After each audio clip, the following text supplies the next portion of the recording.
Maka yang pertama, jaga niat. Kenapa saya gabung dengan Kerasakti?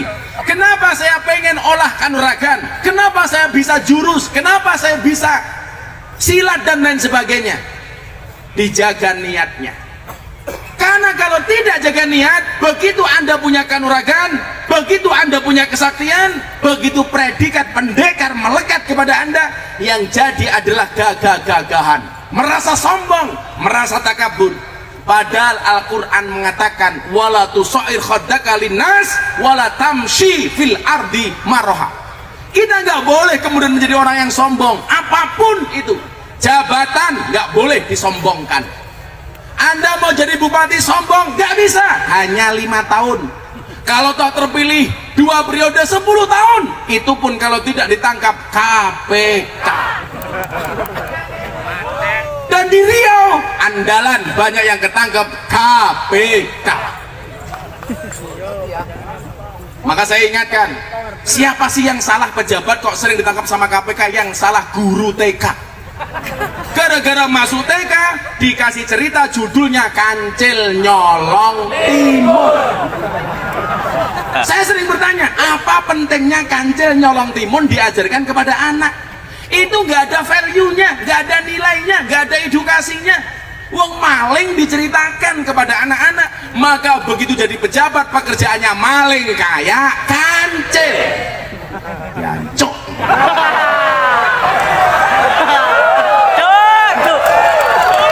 Cangkem nyong gatel orang ngomong dancuk ya. Kan saya misui koruptor. Karena kopinya udah keluar. Kok Gus Miftah ngomong dancuknya fasih karena saya tahu ilmu tajwid. Jadi pakai kol-kolah dancuk. Maka kalau ada anggota Kerasakti mau nyalon apapun bentuknya, ingat, jangan mengambil filosofi Kancil Nyolong Timun. Saya itu usul sama Menteri Pendidikan, tolonglah lagu-lagu anak-anak banyak dirubah karena banyak yang nggak mutu. Contoh itu, burung kakak tua hingga di jendela, nenek sudah tua giginya tinggal 2. Itulah cucu malah menghina mbahnya sendiri. Neneknya jemput cucunya sekolah, pulang sekolah malah dibully sama cucunya. Nenek sudah tua giginya di jendela, kan kurang ajar.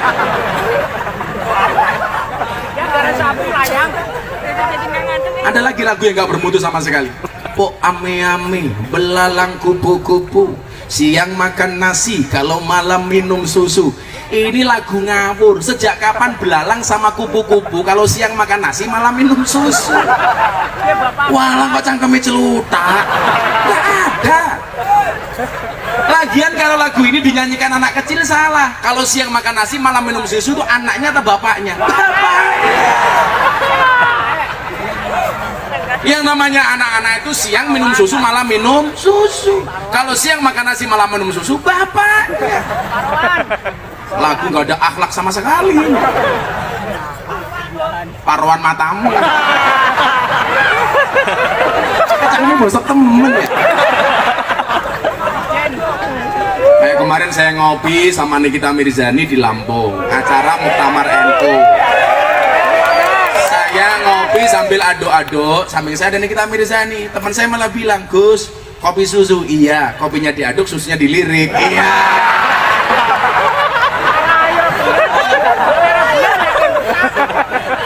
Kenapa saya dikasih predikat presiden para pendosa? Orang yang dianggap jelek, ahli maksiat, itu pasti semuanya saya tampung, saya openi.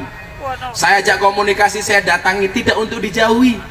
Rata-rata kita yang merasa suci itu benci dengan para pendosa. Kalau saya enggak, karena saya meyakini orang baik punya masa lalu, orang jelek pasti punya masa depan. Jadi jangan merasa sok suci. Pada akhirnya surga itu akan ditempati oleh ahli maksiat yang mau bertobat, bukan orang yang sok suci namun pada akhirnya tersesat. Maka di mana-mana, saya kemarin pengajian di Jawa, yang datang di depan panggung anak-anak mabuk, panitia marah-marah, yang mabuk pergi. Saya bilang, kalau yang mabuk disuruh pergi, saya nggak jadi ngaji. Mereka mabuk masih mau ngaji, itu kan patut disyukuri.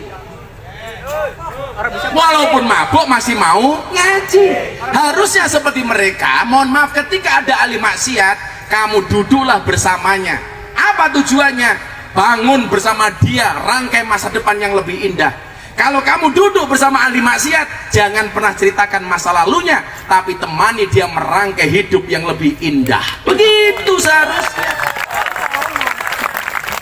Makanya di mana-mana kalau ada orang mabuk, ada cewek seksi, ada mbak lokalisasi, saya nggak pernah benci. Saya pengajian di Bekasi, pindah ke Cikarang, lewat Kalimalang. Begitu lihat Kalimalang, ternyata banyak mbak-mbak prostitusi di situ. Begitu kaca mobil saya buka, mereka teriak, "Abah, mampir!" Saya jawab, "Oke." Ada kesuwen. Gratis matamu. Besok temu. Masa kian jelok gratis.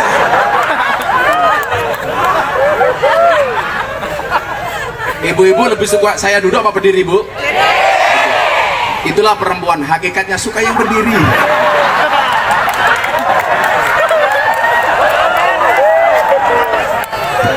Panas temen, gak ada kipas angin.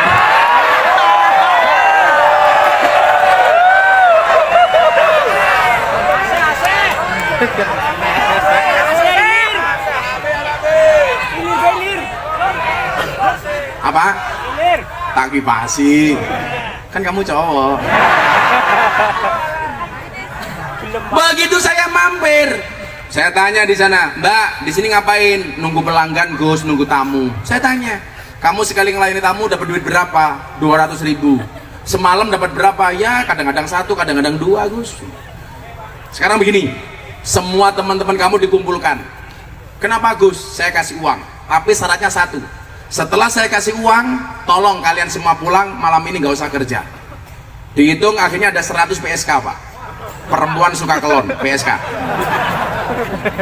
PSK. Kalau londe artinya berkelon tele-tele. Kan bayar. Kenapa lu nginyong kayak ini londe ya? Akhirnya begitu dikumpulkan, Pak, ada 100 PSK. Saya ambil tas, saya kasih uang 200.000 semuanya. Tolong semuanya pulang. "Siap, Kiai, kita pulang." Akhirnya malam itu prostitusi tutup. Begitu saya masuk mobil, Kiai yang jemput saya bilang sama saya, "Gus, mubadir." "Mubadir kenapa, Kiai?" "Hari ini Anda kasih uang pulang, toh besok malam dia kerja lagi." "Mubadir." Saya sedih, saya langsung ngelus dada, dadanya istri saya. Ya Allah, masa kayak bojomu? Saya sedihnya di mana? Orang berhenti maksiat semalam dianggap mubadir. Di mana Anda katakan mubadir?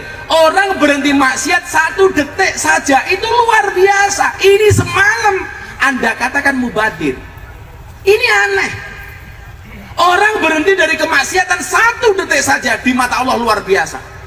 Saya ditanya sama wartawan, "Gus, emang ada manfaatnya pengajian di lokalisasi?" "Banyak." "Seperti apa?" "Kamu tanya sendiri." Akhirnya mereka datang ke lokalisasi, sekian banyak wartawan.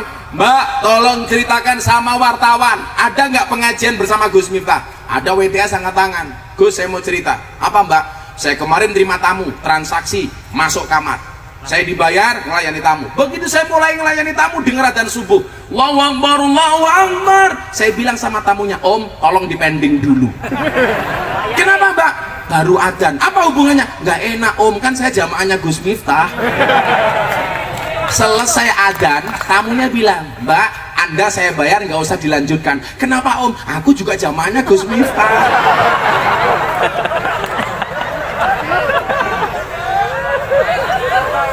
Jangan-jangan kamu, bro? Oh, bukan. Nggak ada yang mubadir, nggak ada yang mubadir. Siapa bilang mubadir? Justru tempat itu menjadikan saya bisa memanage nafsu. Kenapa? Karena jihad yang paling besar adalah jihad melawan hawa nafsu. Kalau manusia bisa mengendalikan perut dan bawah perut, insya Allah aman. Hari ini banyak orang berbuat kriminalitas, korupsi, maling uangnya rakyat. Kenapa? Karena tidak bisa mengendalikan perut dan bawahnya perut. Bawahnya perut apa? Ini yang lali ya. Dengkul. Sadure dengkul. Apa ya? Udel. Lakangan tekan matane. Jujur temen ya. Ini kopiahnya pecinya NU. Yang pakai peci NU saya doakan masuk surga. Pecinya.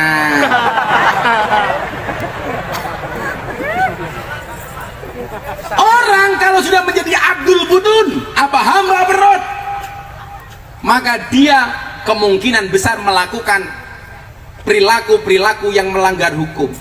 Maka pengen selamat, perutnya diatur. Dulu Pak, Mas, Mbak, saya gemuk, berat badan saya 105 kilo. Kenapa? Karena nafsu makan saya nggak terhingga. Kalau saya masuk rumah makan Padang, semuanya saya makan. Dan saya belajar dari pelayan rumah makan Padang, mereka nggak pernah marah begitu masuk. Mas punya otak, sebentar ya Om, nggak marah. Mas punya otak, nggak marah.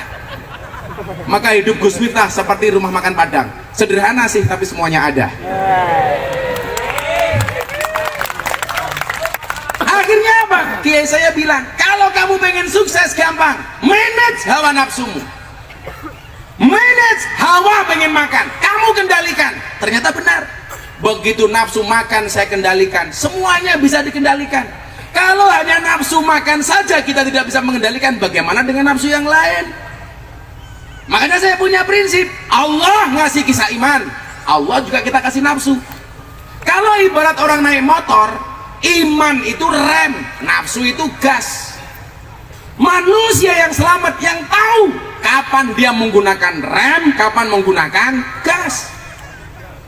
Pengajian, gas. Solawatan, gas.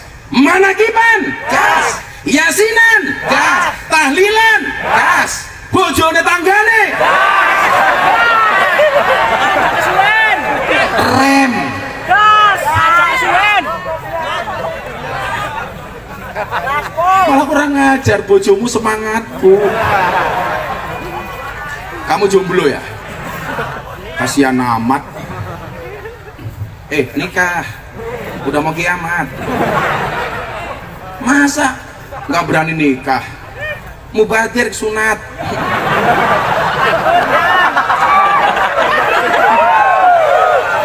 Masa nggak ada bedanya dengan selang?